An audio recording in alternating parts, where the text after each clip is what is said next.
नमस्कार दोस्तों, स्वागत है आपका मेरे YouTube चैनल कमल जी क्लासेस में। मैं कमल किशोर, आपका मित्र, अपने चैनल में आपका हार्दिक अभिनंदन करता हूं, स्वागत करता हूं। आज मैं आपके सामने वीडियो के माध्यम से लेकर आया हूं भारतीय शिक्षा व्यवस्था के अंतर्गत बहुत ही महत्वपूर्ण टॉपिक, जो कि मेरा रहने वाला है माध्यमिक शिक्षा आयोग 1952-1953, या अंग्रेजी में हम कहें सेकेंडरी एजुकेशन कमीशन 1952-1953।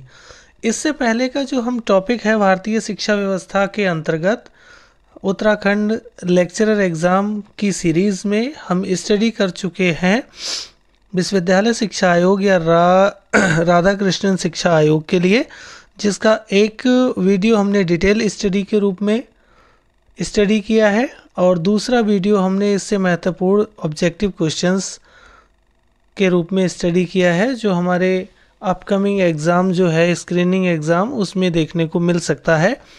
उसी सीरीज़ में आज हमारा ये थर्ड लेक्चर होने वाला है, जो है भारतीय शिक्षा व्यवस्था के अंतर्गत माध्यमिक शिक्षा आयोग से।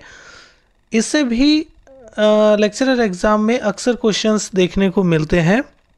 ये भारतीय शिक्षा व्यवस्था का बहुत ही महत्वपूर्ण एक टॉपिक है। तो बिना समय को गवाए हम शुरू करते हैं आज का वीडियो।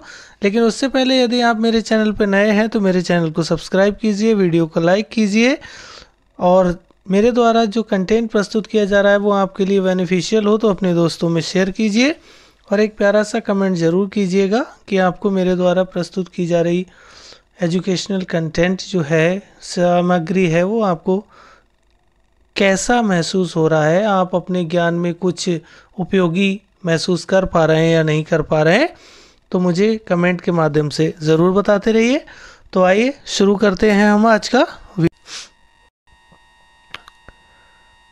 सबसे पहले हम डिस्कस करते हैं कि माध्यमिक शिक्षा आयोग है क्या और माध्यमिक शिक्षा आयोग की आवश्यकता हमें क्यों पड़ी।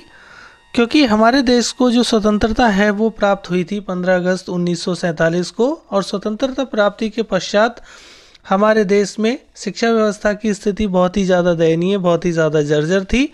और उस शिक्षा व्यवस्था की दयनीय या लचर व्यवस्था को सुदृढ़ बनाने के लिए विश्वविद्यालय शिक्षा आयोग की गठन किया गया। विश्वविद्यालय शिक्षा आयोग ने अपनी सिफारिशें भारत सरकार के समक्ष प्रस्तुत की। जिन सरकारों में जो विश्वविद्यालयी शिक्षा है उसको सुदृढ़ करने का, मजबूत करने का, स्ट्रॉन्ग करने का भरकस प्रयास किया गया, लेकिन साथ ही महसूस किया गया कि जब तक माध्यमिक शिक्षा में परिवर्तन नहीं लाए जाते तब तक विश्वविद्यालयी शिक्षा में परिवर्तन ला पाना संभव नहीं है। क्योंकि विश्वविद्यालय में पढ़ने वाले जो छात्र होते हैं वो माध्यमिक विद्यालयों से तैयार होते हैं और माध्यमिक विद्यालय के विद्यार्थी ही विश्वविद्यालयी शिक्षा का भविष्य है। तो देखते हैं हम माध्यमिक शिक्षा आयोग के बारे में डिटेल में। सबसे पहला हमारा टॉपिक है प्रस्तावना, जो कहता है कि स्वतंत्रता प्राप्ति के उपरांत विभिन्न स्तरों प्राथमिक, माध्यमिक और विश्वविद्यालय की शिक्षा में तीव्र गति से परिवर्तन हो रहा था। उच्च शिक्षा के क्षेत्र में केंद्रीय शिक्षा कमीशन यानी सेंट्रल एजुकेशन कमीशन, जिसको हम यूनिवर्सिटी एजुकेशन कमीशन या राधा कृष्णन कमीशन के नाम से जानते हैं, ने सुधार के लिए महत्वपूर्ण सुझाव एवं सिफारिशें प्रस्तुत की थीं।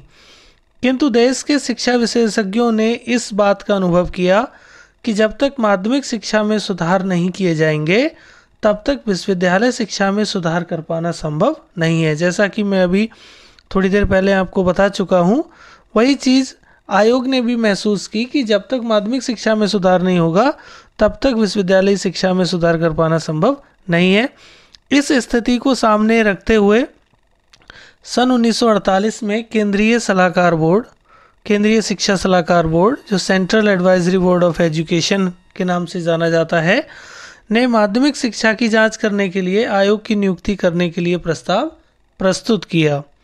सन 1951 में बोर्ड ने पुनः उक्त प्रस्ताव को बलपूर्वक दोहराते हुए कहा कि माध्यमिक शिक्षा जो है वो एक मार्गीय हो चुकी है, यूनिलैटरल हो चुकी है, अतः उसे पुनर्गठन की अत्यधिक आवश्यकता है। बोर्ड ने इस सुझाव को स्वीकार करते हुए भारत सरकार ने 23 दिसंबर सन 1952 में माध्यमिक शिक्षा आयोग की नियुक्ति की। ये डेट बहुत ही ज़्यादा इम्पोर्टेंट है, इस डेट को आप लोग याद रखिएगा, क्योंकि अक्सर जब क्वेश्चंस पूछे जाते हैं, ऑब्जेक्टिव पूछे जाते हैं, तो वो यहाँ से ज़रूर आते हैं कि किस आयोग का गठन किस दिनांक को किया गया। तो माध्यमिक शिक्षा आयोग या मुदालियर आयोग जो है, उस आयोग का गठन 23 दिसंबर सन 1952 में किया गया, जिसको माध्यमिक शिक्षा आयोग या सेकेंडरी एजुकेशन कमीशन के नाम से जाना गया। इस आयोग के अध्यक्ष पद पर मद्रास विश्वविद्यालय के कुलपति डॉक्टर ए लक्ष्मण स्वामी मुदालियर को नियुक्त किया गया। डॉक्टर ए लक्ष्मण स्वामी मुदालियर का नाम हम पहले भी पढ़ चुके हैं, क्योंकि जो विश्वविद्यालय शिक्षा आयोग या राधा कृष्णन आयोग था, उस आयोग में भी लक्ष्मण स्वामी मुदालियर का नाम आता है। ये एक सदस्य के रूप में उस आयोग में थे। और यहाँ जो माध्यमिक शिक्षा आयोग है, इसमें डॉक्टर ए लक्ष्मण स्वामी मुदालियर को नियुक्त किया गया अध्यक्ष के रूप में। अतः इस आयोग को मुदालियर कमीशन के नाम से भी जाना जाता है, क्योंकि मुदालियर जो थे, लक्ष्मण स्वामी मुदालियर जी, इनको जब अध्यक्ष बनाया गया इस आयोग का, तो इन्हीं के नाम से इस आयोग को भी जाने जाने लगा। इस आयोग में अध्यक्ष सहित 10 सदस्य और थे।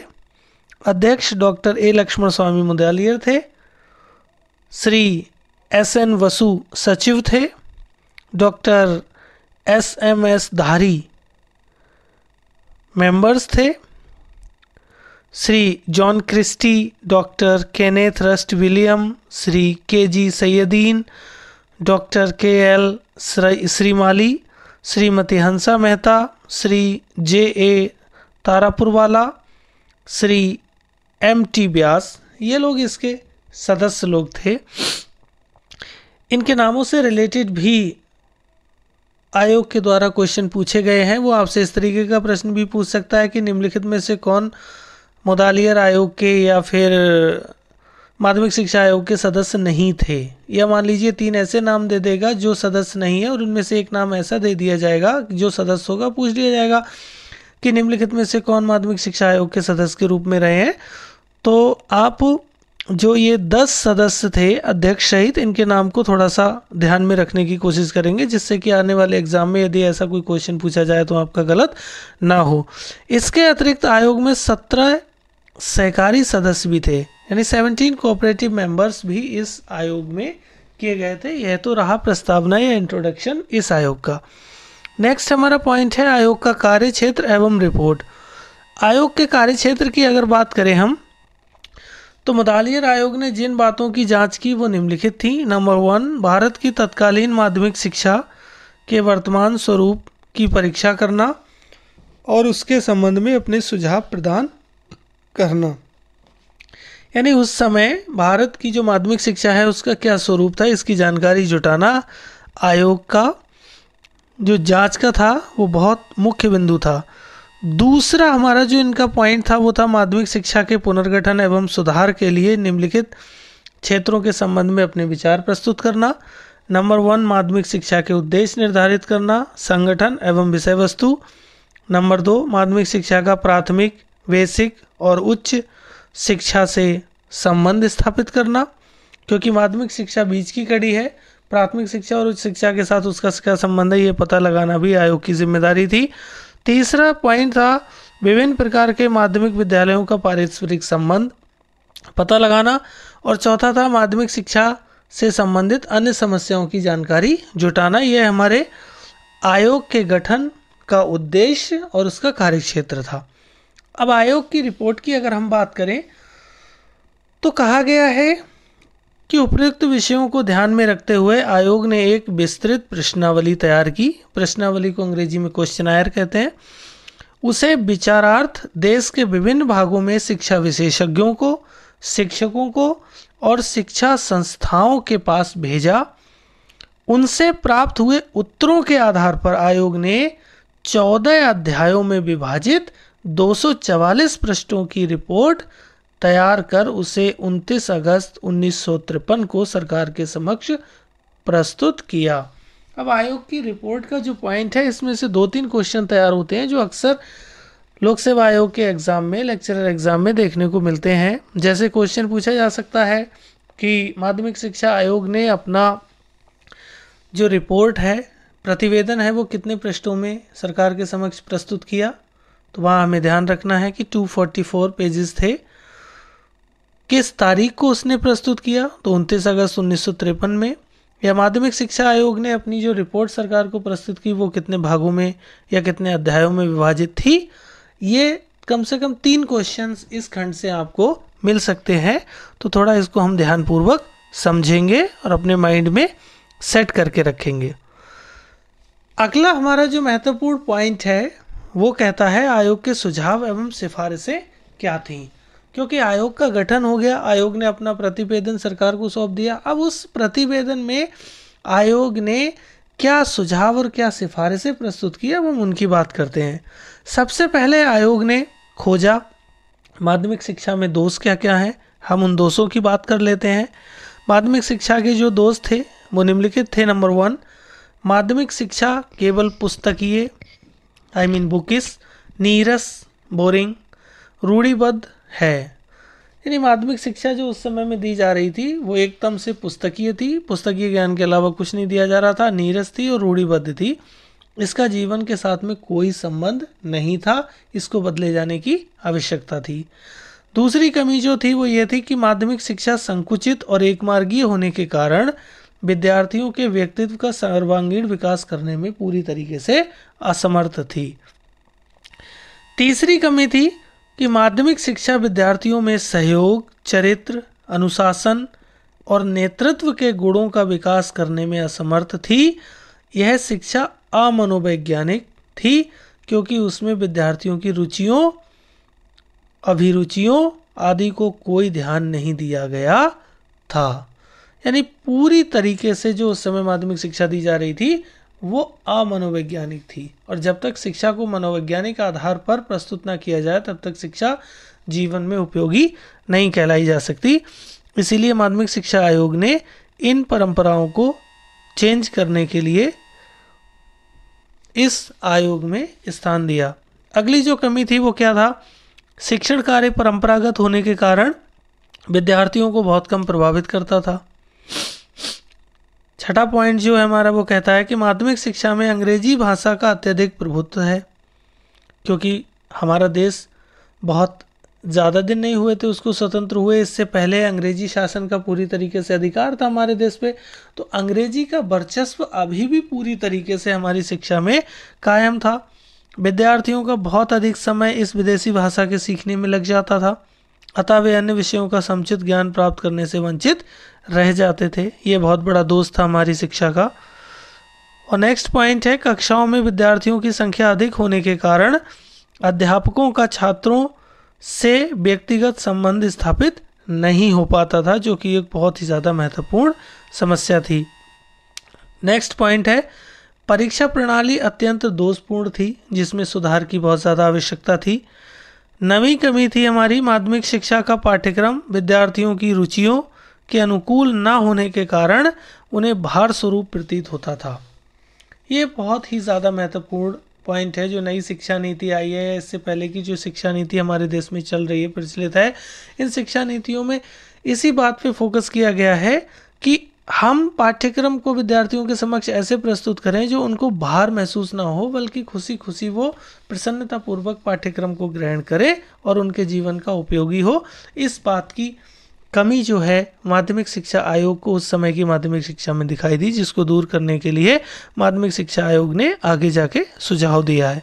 और 10वीं जो कमी थी सबसे ज़्यादा इम्पोर्टेंट, वो ये है, विद्यार्थियों में समय तालिका में लचीलेपन का अभाव था। इससे विद्यार्थियों तथा अध्यापकों को कार्य की स्वतंत्रता नहीं रहती थी। नेक्स्ट पॉइंट जो है वो हमारा माध्यमिक शिक्षा के उद्देश्य। अब माध्यमिक शिक्षा के उद्देश्य क्या निर्धारित किए गए वो ये हैं, जनतांत्रिक राष्ट्र की आवश्यकताओं को ध्यान में रखते हुए आयोग ने माध्यमिक शिक्षा के निम्नलिखित उद्देश्य प्रस्तावित किए थे। जो पहला उद्देश्य है हमारा वो है जनतांत्रिक नागरिकता का विकास किया जाए। इसमें हम देखते हैं कि भारत एक स्वतंत्र तथा जनतांत्रिक राष्ट्र है क्योंकि जब हम आज़ाद हुए तो स्वतंत्र थे, इंडिपेंडेंट डेमोक्रेटिक कंट्री हमारा बना। माध्यमिक शिक्षा द्वारा विद्यार्थियों में ऐसे गुणों का विकास करना चाहिए जो भारत के इस नवीन जनतंत्रवादी वातावरण के अनुकूल हो, अर्थात विद्यार्थियों में जनतांत्रिक नागरिकता का विकास करना चाहिए। यह हमारी शिक्षा की जिम्मेदारी निर्धारित की गई। एक जनतांत्रिक नागरिक में अग्रलिखित गुणों का विकास होना चाहिए। कुछ गुण प्रस्तुत किए गए हैं जो जनतांत्रिक नागरिक में होने चाहिए और जो शिक्षा के द्वारा प्राप्त होंगे। कौन कौन से गुण हैं? नंबर 1, विचारों में स्पष्टता तथा स्वच्छता, the clarity of thoughts, very important. दूसरा है अपनी संस्कृति परंपरा का ज्ञान, knowledge of its culture and tradition. Next है भाषण में तथा लेखन में स्पष्टता, clarity of speech and writing. सामूहिक भावना, कलेक्टिव स्पिरिट। सहयोग, कोऑपरेशन। सहिष्णुता, टॉलरेंस। सहज गुण, संपन्नता और अनुशासन। इसके अतिरिक्त आयोग विद्यार्थियों में राष्ट्र प्रेम को जागृत करने पर भी जोर देना चाहता था। माध्यमिक शिक्षा कमीशन के अनुसार राष्ट्र प्रेम के अंतर्गत 3 बातों का समावेश था। इन्होंने राष्ट्र प्रेम को भी डिफाइन कर दिया और कहा कि राष्ट्र प्रेम में क्या क्या होना चाहिए। छात्र अपने देश की सामाजिक एवं सांस्कृतिक विशेषताओं को उचित प्रशंसा करें। जो माध्यमिक शिक्षा आयोग ने कहा कि हमारे देश के जो नागरिक हैं उनको जो शिक्षा प्रदान दी जा रही है उस शिक्षा से ऐसे गुण डेवलप हों जो अपने देश की सामाजिक और सांस्कृतिक विशेषताओं की उचित प्रशंसा कर सके, अपने दोषों को स्वीकार करके उन्हें दूर करने का प्रयास करे। Very good. और तीसरी जो उन्होंने पॉइंट बताया वो कहा कि देश के हित के सामने अपने व्यक्तिगत हित को तुच्छ समझे, ऐसी राष्ट्र प्रेम की भावना विकसित हो हमारे छात्रों के अंदर। यह माध्यमिक शिक्षा आयोग के द्वारा बताया गया। नेक्स्ट पॉइंट हमारा है जीवन यापन के कला में दीक्षा।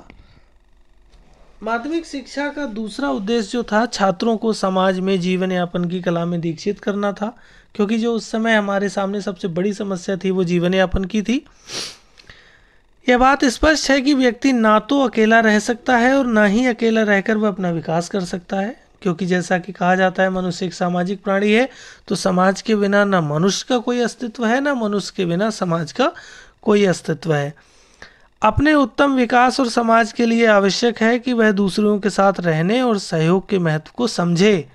यदि शिक्षा यह प्रशिक्षण नहीं दे पाती तो वह शिक्षा कहलाने की अधिकारिणी नहीं है। बहुत ही उत्तम विचारधारा थी आयोग की। और उसने कहा कि जीवन यापन के कला में प्रशिक्षित करने के लिए बालकों में अनुशासन इन डिसिप्लिन, सहयोग, कोऑपरेशन, सामाजिक संवेदनशीलता, सोशल सेंसिटिवनेस और सहिष्णुता, टॉलरेंस के गुणों का विकास किया जाना बहुत ज़्यादा आवश्यक है, क्योंकि बिना इन गुणों का विकास किए जीवन यापन नहीं किया जा सकता और यह कार्य शिक्षा के द्वारा ही किया जा सकता है। तीसरा पॉइंट है हमारा जो इस आयोग ने रखा, वो कहा कि व्यक्तित्व का सर्वांगीण विकास, the development of whole personality. आयोग कहता है कि माध्यमिक शिक्षा का तीसरा उद्देश्य विद्यार्थियों के व्यक्तित्व का संपूर्ण विकास करना था। इसके लिए इस प्रकार की शिक्षा व्यवस्था होनी चाहिए जिससे विद्यार्थियों का साहित्यिक यानी लिटरेरी, सांस्कृतिक कल्चरल, कलात्मक आर्टिस्टिक विकास हो सके, यानी तीनों स्तर का विकास हो सके, जिससे वह सांस्कृतिक विरासत के महत्व को समझ सके, उसकी वृद्धि कर सके और भारत में राष्ट्रीय संस्कृति के पुनरुत्थान को संभव बना सके। कला, हस्तशिल्प, संगीत, नृत्य रुचियों को सम्मानपूर्ण स्थान दे सके। ऐसी व्यवस्था भारतीय शिक्षा को करना होगा। नेक्स्ट 4th नंबर का पॉइंट है व्यावसायिक कुशलता में वृद्धि। विद्यार्थियों में व्यावसायिक कुशलता की वृद्धि करना ताकि वे व्यवहारिक जीवन में प्रवेश कर किसी न किसी व्यवसाय को सुविधापूर्वक संपन्न करा सके, ऐसी व्यवस्था करना भी शिक्षा का उद्देश्य होना चाहिए। नेक्स्ट है नेतृत्व का विकास, डेवलपमेंट ऑफ लीडरशिप। जनतांत्रिक प्रणाली की सफलता तभी संभव है जब देश के नवयुवकों में नेतृत्व के गुणों का विकास होगा। अतः माध्यमिक शिक्षा का उद्देश्य विद्यार्थियों में योग्य नेतृत्व का विकास करना भी होना चाहिए। नेक्स्ट पॉइंट है हमारा पॉइंट नंबर 6, सच्चे देश प्रेम की भावना का विकास करना। सच्चे देश प्रेम में 3 बातें निहित की हैं माध्यमिक शिक्षा आयोग ने। नंबर 1, देश की सामाजिक और सांस्कृतिक उपलब्धियों का मूल्यांकन करने की क्षमता विकसित करना। नंबर 2, देश की निर्बलताओं की निसंकोच स्वीकृति। और नंबर 3, अपनी सर्वोत्तम योग्यता के अनुसार उसकी सेवा करना। छात्रों को ऐसी शिक्षा दी जाए जिससे उनमें इन तीनों गुणों का विकास हो सके। यह माध्यमिक शिक्षा का सबसे बड़ा दायित्व रहेगा। नंबर 2, माध्यमिक शिक्षा का नवीन संगठनात्मक स्वरूप, the new organisation pattern of secondary education, जिसके अंतर्गत आयोग ने विचार प्रस्तुत किया और वो कहा इन्होंने कि माध्यमिक शिक्षा की अवधि जो है वो 7 वर्ष की होनी चाहिए। यह शिक्षा 17 वर्ष तक की आयु के बालकों और बालिकाओं को दी जानी चाहिए। यहाँ पर ये दिखाया है कि 12 से लेकर 17 वर्ष तक, लेकिन अगर हम इसे काउंट करेंगे तो यह 7 साल हो सकता है। गिनिए ज़रा, 12, 13, 14, 15, 16, 17, ये 6 हो रहे हैं, लेकिन ये 17 वर्ष तक पूर्ण कर लेना चाहिए। यहाँ प्रिंटिंग मिस्टेक भी हो सकता है। नेक्स्ट पॉइंट है शिक्षा की अवधि का विभाजन जो इन्होंने किया वो इस प्रकार है। 3 वर्ष की निम्न माध्यमिक शिक्षा, 6, 7, 8 कक्षा 6, 7, 8 की जो शिक्षा है वो निम्न माध्यमिक या जूनियर सेकेंडरी कहलाएगी। और 4 वर्ष की उच्चतर माध्यमिक शिक्षा जो कक्षा 9, 10 और 11, 12 की कहलाएगी। इस तरीके से उन्होंने 2 भागों में माध्यमिक शिक्षा को बांट दिया। उन्होंने कहा आयोग ने कि वर्तमान इंटरमीडिएट कक्षा को हटाकर उसका 1 वर्ष माध्यमिक कक्षा के पाठ्यक्रम में जोड़ दिया जाए और 1 वर्ष विश्वविद्यालय के डिग्री कोर्स में जोड़ दिया जाए। नेक्स्ट पॉइंट में कहा आयोग ने कि डिग्री कोर्स की अवधि 3 वर्ष कर दी जाए। हाई स्कूल से विश्वविद्यालय में प्रवेश करने वाले छात्रों के लिए 1 वर्ष का पूर्व विश्वविद्यालय या प्री यूनिवर्सिटी कोर्स रखा जाए। बहुउद्देशीय विद्यालयों को स्थापित किया जाए, यानी कि मल्टीपर्पज स्कूल्स डेवलप किए जाएं। पर्याप्त संख्या में प्राविधिक यानी कि पॉलिटेक्निक और टेक्निकल विद्यालय स्थापित किए जाएं। नेक्स्ट पॉइंट है औद्योगिक शिक्षा के विकास के लिए बहुत सारे उद्योगों पर उद्योग शिक्षा कर लगाया जाए। नेक्स्ट पॉइंट कहता है छात्रों और छात्राओं की शिक्षा में कोई विशेष अंतर ना हो, किंतु छात्राओं के लिए गृह विज्ञान के अध्ययन की सुविधा अलग से प्रदान की जाए। नेक्स्ट पॉइंट है ग्रामों में स्थापित माध्यमिक विद्यालयों में कृषि शिक्षा का विशेष प्रबंध किया जाए, क्योंकि ग्राम जो है वो कृषि के लिए ही जाने जाते हैं। और ग्राम विद्यालयों में पशुपालन एनिमल हस्बेंड्री, बागवानी, हॉर्टिकल्चर और कुटीर उद्योग धंधों की शिक्षा का भी प्रबंध किया जाए। नेक्स्ट पॉइंट है माध्यमिक शिक्षा की प्रत्येक योजना में प्रत्येक राज्य में निवास विद्यालयों की व्यवस्था की जाए। 12वां पॉइंट कहता है प्रत्येक राज्य में कुछ ऐसे विद्यालयों की स्थापना की जाए जहां पर नेत्रहीन, ब्लाइंड और मूक बधिर यानी डीफ और डम्ब, डीफ म्यूट बोला है इन्होंने, और हैंडीकैप चिल्ड्रन की शिक्षा की व्यवस्था हो सके। ये आयोग का बहुत ही महत्वपूर्ण सुझाव था। नेक्स्ट पॉइंट है आयोग ने सुझाव दिया वो कहता है भाषाओं का अध्ययन। संविधान में हिंदी को राजभाषा का स्थान दिया जाए। नंबर 2, जो लोग हिंदी नहीं पढ़ेंगे उन्हें सरकारी नौकरियां नहीं मिल सकेंगी, ऐसी व्यवस्था की जाए। अंग्रेजी को माध्यमिक स्कूलों के पाठ्यक्रम से निकाल देंगे तो इसका परिणाम हानिकारक सिद्ध होगा, इसीलिए अंग्रेजी को माध्यमिक स्कूलों के पाठ्यक्रम में रखा जाए, लेकिन उतना महत्व ना दिया जाए। अंग्रेजी और हिंदी की शिक्षा जूनियर बेसिक स्तर के बाद दी जानी चाहिए। इस बात का ध्यान रखा जाए कि एक ही वर्ष में दोनों भाषाओं की शिक्षा प्रारंभ ना कर दी जाए, जिससे विद्यार्थी को बहुत ज़्यादा बर्डन या भार महसूस होने लगे। 5वां पॉइंट कहता है कि माध्यमिक विद्यालयों के पाठ्यक्रम में संस्कृत को सम्मिलित करना आवश्यक है, जिससे हमारे देश की संस्कृति का प्रचार प्रसार हो सके। छठा पॉइंट कहता है कि माध्यमिक विद्यालयों में शिक्षा का माध्यम मातृभाषा या प्रादेशिक भाषा होनी चाहिए। Very good. और सातवां पॉइंट कहता है कि माध्यमिक स्तर पर प्रत्येक विद्यार्थी को कम से कम 2 भाषाओं की शिक्षा प्रदान की जाए, इनमें से एक मातृभाषा या प्रादेशिक भाषा होनी चाहिए। नेक्स्ट पॉइंट है हमारा माध्यमिक विद्यालयों का पाठ्यक्रम क्या होना चाहिए।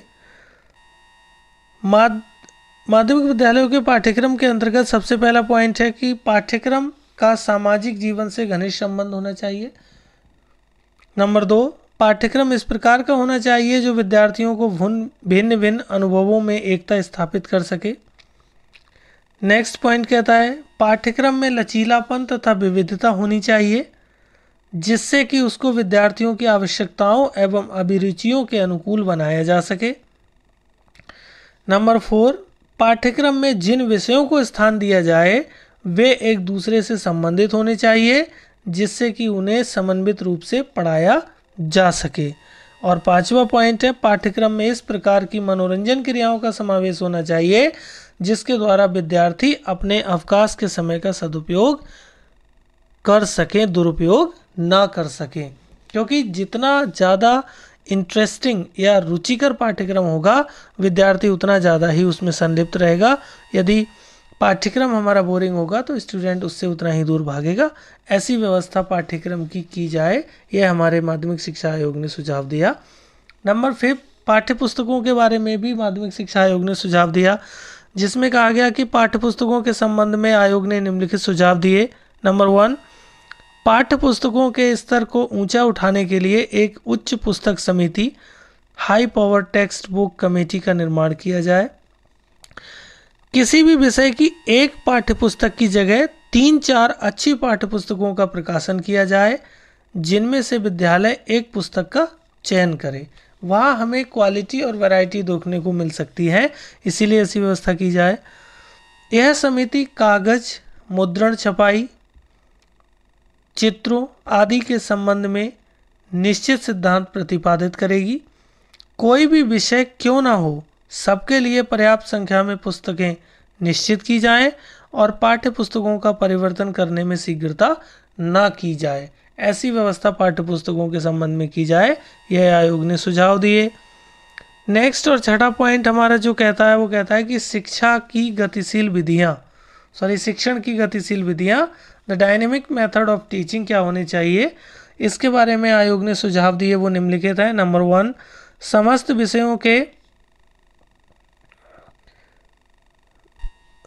विषयों के शिक्षण में विद्यार्थियों के आत्म अभिव्यक्ति यानी कि सेल्फ एक्सप्रेशन के कार्य पर विशेष रूप से बल देना चाहिए।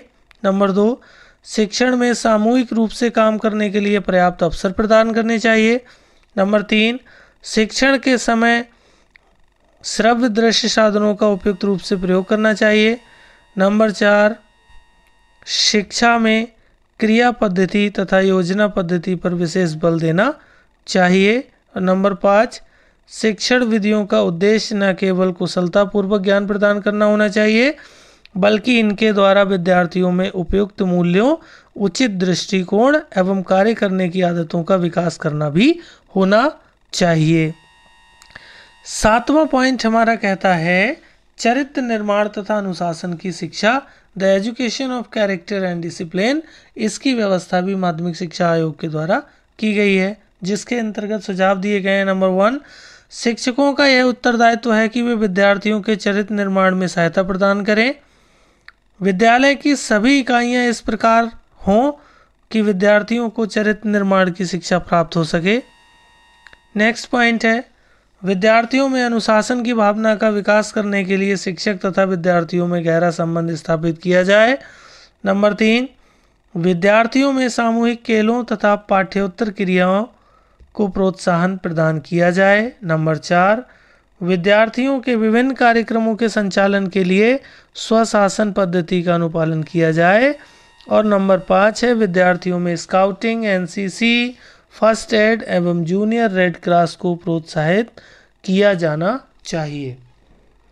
धार्मिक और नैतिक शिक्षा के संबंध में भी माध्यमिक शिक्षा आयोग या मुदालियर आयोग ने सुझाव प्रस्तुत किए हैं, जो कि निम्नलिखित हैं। आयोग कहता है कि विद्यार्थियों को चारित्रिक विकास में धार्मिक और नैतिक शिक्षा का बड़ा महत्व होता है। इस संबंध में उसने जो सुझाव दिए वो ये हैं। नंबर 1, धार्मिक शिक्षा शिक्षालयों में प्रदान की जा सकती है। नंबर 2, धार्मिक तथा नैतिक शिक्षा विद्यालय के अध्ययन के समय ना देकर उससे पूर्व या उसके उपरांत दी जानी चाहिए। नंबर 3, इस प्रकार की शिक्षा प्राप्त करने के लिए किसी विद्यार्थी को बाध्य नहीं किया जाना चाहिए। विद्यार्थी अगर स्वयं से चाहे तो इस शिक्षा को प्राप्त कर सकता है और नहीं चाहे तो वो इसको प्राप्त नहीं कर सकता है। ऐसी व्यवस्था सरकार के द्वारा की जानी चाहिए। 9 नंबर पर जो सुझाव दिया गया वो परामर्श एवं निर्देशन, द गाइडेंस एंड काउंसलिंग के संबंध में भी सुझाव दिए हैं। वो इस प्रकार हैं कि शिक्षा प्राप्त करने के पश्चात समाज तथा स्वयं विद्यार्थी के लिए आवश्यक हो जाता है कि वह अपनी रुचियों, क्षमताओं और व्यवसाय के ज्ञान के अनुसार कोई ना कोई व्यवसाय ग्रहण कर सके। इसके लिए आवश्यक है कि माध्यमिक विद्यालयों के विद्यार्थियों को समुचित मार्गदर्शन प्रदान किया जाए। इस उद्देश्य की पूर्ति के लिए आयोग ने जो सुझाव प्रस्तुत किए हैं वो निम्नलिखित हैं। नंबर 1, शिक्षा से संबंधित अधिकारियों को चाहिए कि वे विद्यार्थियों के लिए शैक्षणिक मार्गदर्शन या एजुकेशनल गाइडेंस की व्यवस्था करें।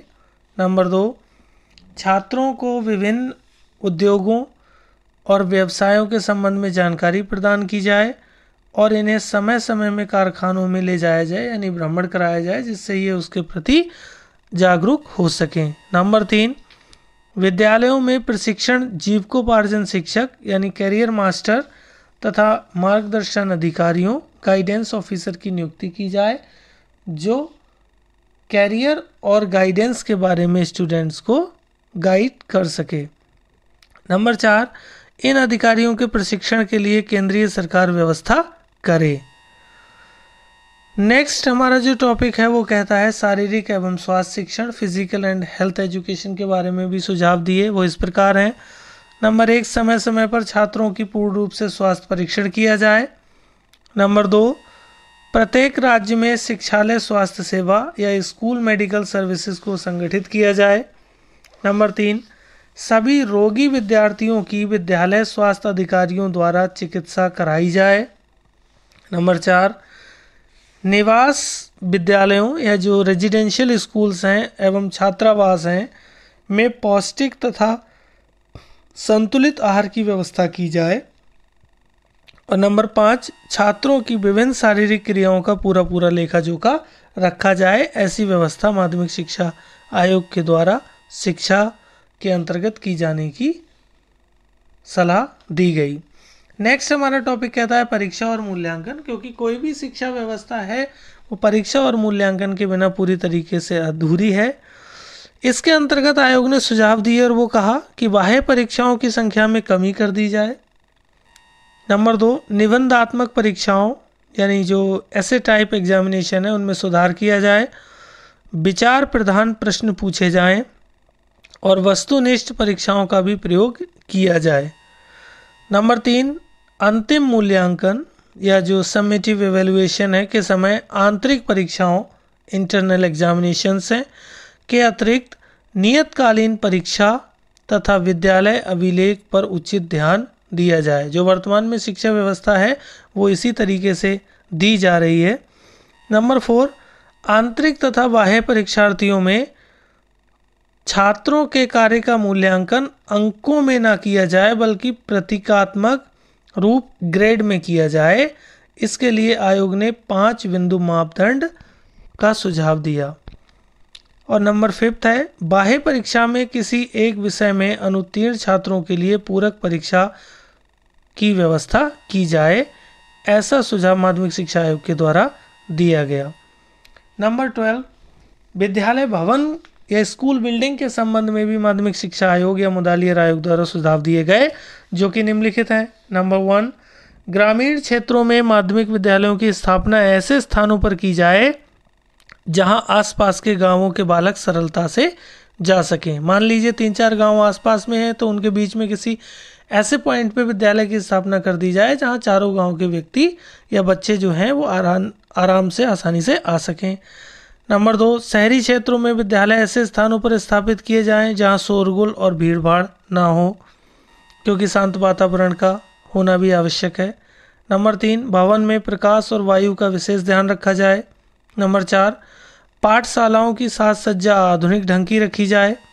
और नंबर 5, पाठशाला के कमरे इतने बड़े हों कि कम से कम 30 छात्र और अधिक से अधिक 40 छात्र बैठ सकें। और नंबर 6, सब विद्यालयों में सहकारी भंडारों की स्थापना की जाए जहां छात्रों को आवश्यक सामग्री कॉपी, पेंसिल, पुस्तकें आदि उचित मूल्य पर बेची जा सके। ऐसी व्यवस्था सरकार के द्वारा की जानी चाहिए। नेक्स्ट हमारा टॉपिक है कि कार्य के घंटे और छुट्टियां। इसके संबंध में आयोग ने क्या सुझाव दिए। आयोग कहता है कि विद्यालयों में कार्य करने के घंटों को निश्चित करते समय स्थानीय परिस्थिति, व्यावसायिक दशाओं और मौसम आदि को ध्यान में रखा जाए। इस संबंध में विद्यालय के अधिकारियों को पर्याप्त स्वतंत्रता दी जाए कि वो अपनी परिस्थितियों का आकलन कर अपने हिसाब से कार्य के घंटों का निर्धारण कर लें। नंबर 2 है, विद्यालयों में एक वर्ष में कम से कम 200 दिन और सप्ताह में कम से कम 35 घंटे अध्यापन कार्य किया जाए और घंटे की अवधि 45 मिनट की रखी जाए। ऐसा सुझाव माध्यमिक शिक्षा आयोग के द्वारा दिया गया। नंबर 3, विद्यालय सप्ताह में 6 दिन तक लगातार खोले जाएं, यानी सोमवार से शनिवार लगातार खोले जाएं। इनमें से एक दिन आधे समय तक पढ़ाई की जाए और शेष समय में शिक्षकों एवं छात्रों द्वारा एक साथ मिलकर अतिरिक्त पाठ्य क्रियाओं का आयोजन किया जाए या एक्स्ट्रा करिकुलर एक्टिविटीज़ में इन्वॉल्व रहा जाए। नंबर 4, सामान्य रूप से गर्मियों में 2 माह की छुट्टी दी जाए। इसके अतिरिक्त एक वर्ष में 2 बार उपर्युक्त अवसर पर 10 से 15 दिन की छुट्टी प्रदान की जाए। और नेक्स्ट पॉइंट है हमारा अध्यापक प्रशिक्षण। टीचर ट्रेनिंग के बारे में भी माध्यमिक शिक्षा आयोग ने अपना सुझाव दिया और कहा कि संपूर्ण देश में अध्यापकों का चुनाव तथा नियुक्ति एक समान होनी चाहिए। अलग अलग राज्यों में अलग अलग मानक नहीं होने चाहिए। संपूर्ण देश में एक रूपता अपनानी चाहिए। नंबर 2, अध्यापकों को पर्याप्त वेतन नहीं प्राप्त होता है, अतः विशिष्ट समितियों की नियुक्ति की जाए जो इस बात का सुझाव दे कि वर्तमान परिस्थितियों को ध्यान में रखते हुए अध्यापकों को कितना वेतन दिया जाना चाहिए, क्योंकि सबसे बड़ी समस्या उस समय वेतन की रही, जिसके बारे में भी समितियों के निर्माण का सुझाव दिया। नंबर 3, अध्यापकों को अपनी एवं आश्रित संबंधियों की चिंताओं से मुक्त रखने के लिए पेंशन, प्रोविडेंट फंड और जीवन बीमा की सुविधाएं प्रदान की जाएं, जिससे वह पूरी तरीके से समर्पित होकर शिक्षण कार्य कर सके। और नंबर 4 हमारा कहता है कि प्रशिक्षण विद्यालयों में छात्र अध्यापकों को निःशुल्क शिक्षा प्राप्त करने की सुविधा दी जाए, उन्हें विद्यालयों के समीप निवास स्थान की सुविधा दी जाए और चिकित्सालयों में मुफ्त इलाज की सुविधा दी जाए, जिससे वह पूरी तरीके से शिक्षक प्रशिक्षण प्राप्त करने के प्रति अपने आप को समर्पित कर सके। और जो 5वां और अंतिम पॉइंट है इस टॉपिक का, वो कहता है कि समय समय पर अभिनव पाठ्यक्रमों यानी कि रिफ्रेशर कोर्सेज और लघु गहन पाठ्यक्रमों, शॉर्ट इंटेंसिव कोर्सेज और कार्यशाला में व्यवहारिक प्रशिक्षण, प्रैक्टिकल ट्रेनिंग इन वर्कशॉप्स की व्यवस्था भी की जाए, जो शिक्षक प्रशिक्षण में बहुत ज़्यादा मददगार या सहयोगी साबित हो सकते हैं। अब इतनी सारे सुझाव हमारे माध्यमिक शिक्षा आयोग द्वारा दिए गए, तो लास्ट में यह सुझाव भी दिया गया कि इन सब कार्यों को संपादित करने के लिए वित्त की व्यवस्था कहाँ से होगी। इसके विषय में आयोग ने सुझाव दिए और कहा कि माध्यमिक शिक्षा के सुधार और पुनर्गठन के लिए केंद्र और राज्यों में घनिष्ठ संपर्क स्थापित किया जाए। व्यावसायिक शिक्षा की उन्नति के लिए केंद्रीय स्तर पर व्यावसायिक शिक्षा परिषद यानी बोर्ड ऑफ वोकेशनल एजुकेशन का निर्माण किया जाए, जिसमें संबंधित मंत्रालयों और दूसरे व्यवसायों के प्रतिनिधि शामिल हों। नंबर 3, माध्यमिक शिक्षा के विकास के लिए दिए जाने वाले धन पर आयकर न लगाया जाए। नंबर 4, शिक्षा संस्थाओं से संबंधित संपत्तियों को संपत्ति कर से मुक्त किया जाए। नंबर 5, केंद्र सरकार राज्य सरकारों द्वारा जहां संभव हो वहां स्कूलों को खेल के मैदान, कृषि के फार्म, इमारतें आदि मुफ्त दी जाएं। और नंबर 6 है कि धार्मिक संस्थानों और खैरात खानों के बचे हुए धन को माध्यमिक शिक्षा पर व्यय किया जाए। तो ये हमारा आज के टॉपिक का अंतिम पार्ट था और आज मैंने इस वीडियो के माध्यम से माध्यमिक शिक्षा आयोग या मुदालियर आयोग जो कि 1952 में गठित किया गया और जिसने अपनी रिपोर्ट 1953 में प्रस्तुत की, इसीलिए इसको हम माध्यमिक शिक्षा आयोग या मुदालियर आयोग 1952 टू 1953 कहते हैं के बारे में मैंने आपको विस्तार पूर्वक कंप्लीटली डिटेल में स्टडी कराया। और इस टॉपिक को मैंने इस सरल और सटीक तरीके से आपके सामने प्रस्तुत किया कि कोई भी प्रश्न अगर माध्यमिक शिक्षा आयोग से या सेकेंडरी एजुकेशन कमीशन से आपके सामने पूछा जाता है तो आई होप यदि आप इस वीडियो को गंभीरता से देखते हैं और अपने नोट्स तैयार करते हैं तो मुझे नहीं लगता कि कोई भी प्रश्न इस टॉपिक से आपका छूट पाएगा या गलत हो पाएगा। तो लेक्चरर एग्ज़ाम सीरीज़ में बेहतर से बेहतर तैयारी करवाने का जो हमारा प्रयास है उसकी तरफ हम कदम तर कदम आगे बढ़ रहे हैं। आप लोग अपना सहयोग ऐसे ही देते रहिए, अपना प्यार बनाते रहिए और आपकी बेहतर से बेहतर तैयारी हो ऐसा हम आश्वासन देते हुए आज की वीडियो को समाप्त करते हैं। मिलते हैं आपसे नेक्स्ट वीडियो में जो कि सेकेंडरी एजुकेशन कमीशन से रिलेटेड ऑब्जेक्टिव क्वेश्चंस का होने वाला है। तब तक के लिए अपना ख्याल रखिए, अपनी